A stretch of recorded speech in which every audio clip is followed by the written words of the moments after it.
अब ये नाम जाप हम कैसे करें कि राम जी हमारे सन्मुख बैठे हैं, राम जी के ऐसे मुकुट है, राम जी ने पीताम्बरी पहन रखी है, राम जी के पास में लक्ष्मण जी खड़े हैं, कृष्ण कृष्ण कृष्ण कृष्ण कृष्ण कृष्ण करें, राधा राधा राधा राधा। जय श्री श्याम प्रेमियों, आज परम श्रद्धेय श्री गुरुदेव धीरज जी पारिक श्याम कृपा 365 धाम से उपस्थित हैं।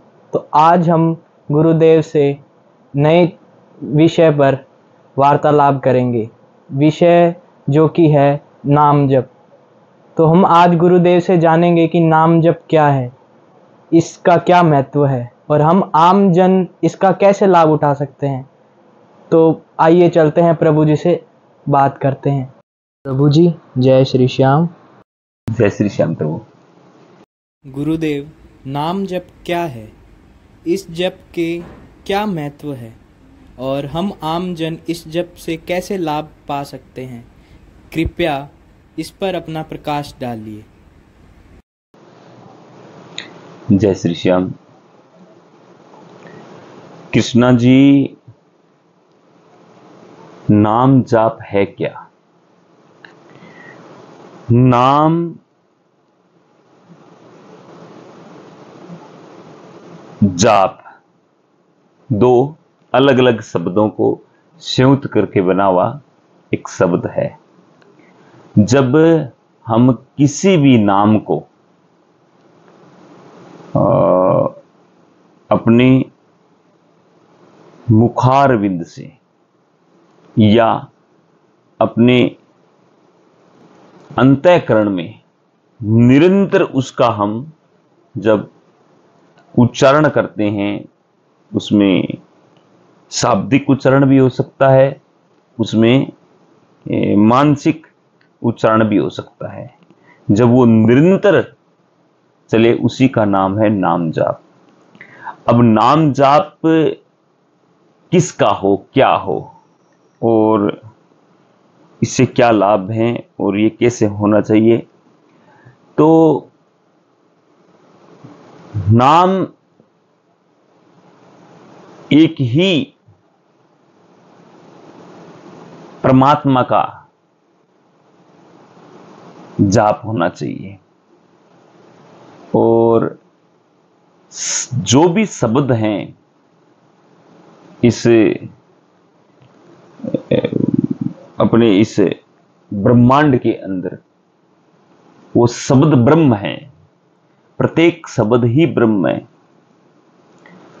और ब्रह्म स्वयं परमात्मा है। उसके निराकार, साकार, अलग अलग अपने अपने मनोनुकूल भाव हैं। लेकिन जो मनुष्य जो भी शब्द जिसको हम निरंतर जाप कर रहे हैं, तो वह शब्द का जब बार बार उच्चारण होता है, तब उस शब्द से एक ऊर्जा का प्रवाह होने लगता है और वही ऊर्जा हमारे बाह्य जगत में और आंतरिक जो जगत है, जो आंतरिक जगत है हमारा मन, जो सबसे प्रभावशाली हमारे इस शरीर का अंग है, उस पर इसका असर शुरू होता है।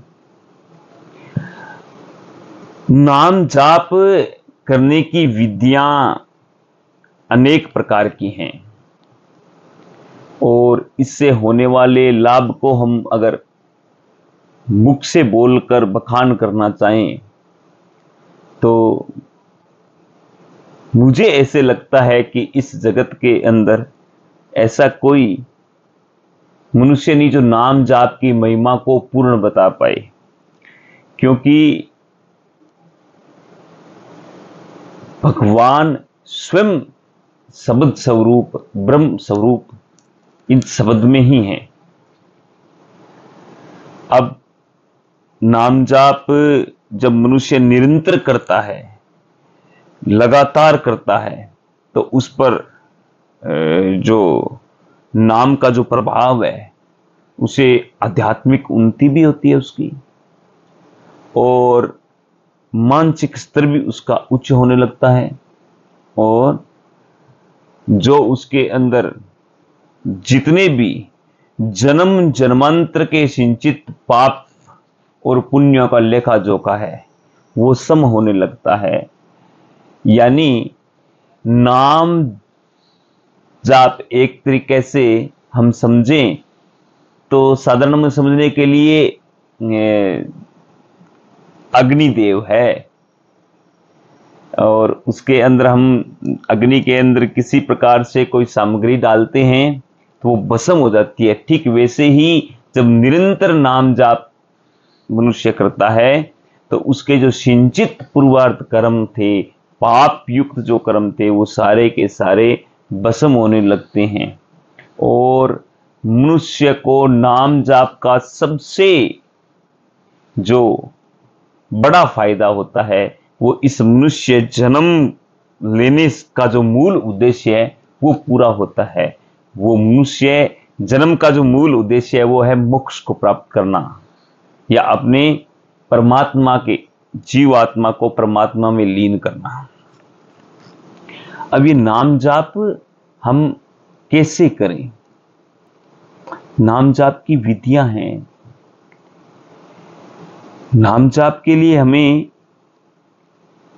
सबसे पहले इसका पूर्ण लाभ लेने के लिए हमें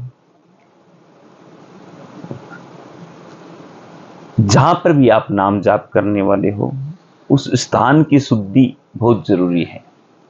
क्योंकि हमारे जो स्थूल शरीर है,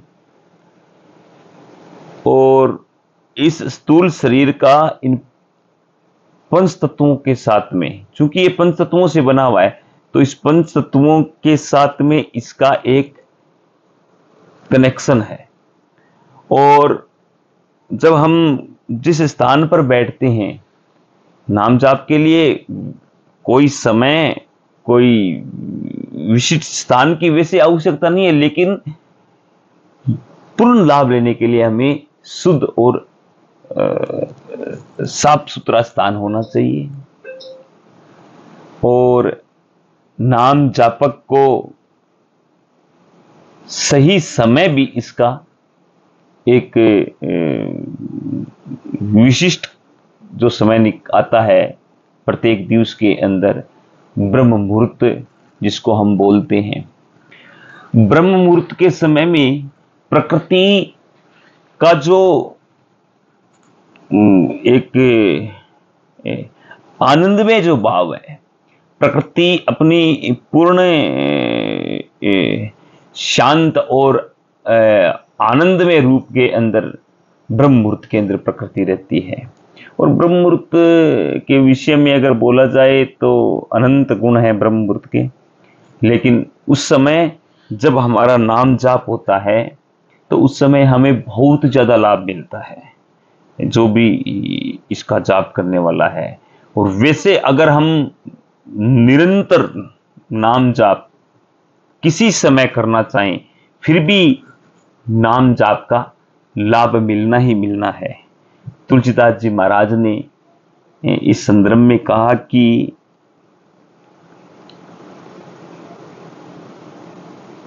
अगर कोई मनुष्य नाम रूपी बीज, यानी अगर किसी भूमि के अंदर कोई मनुष्य है, अगर कोई बीज डालता है तो वो बीज डाले, वो बीज को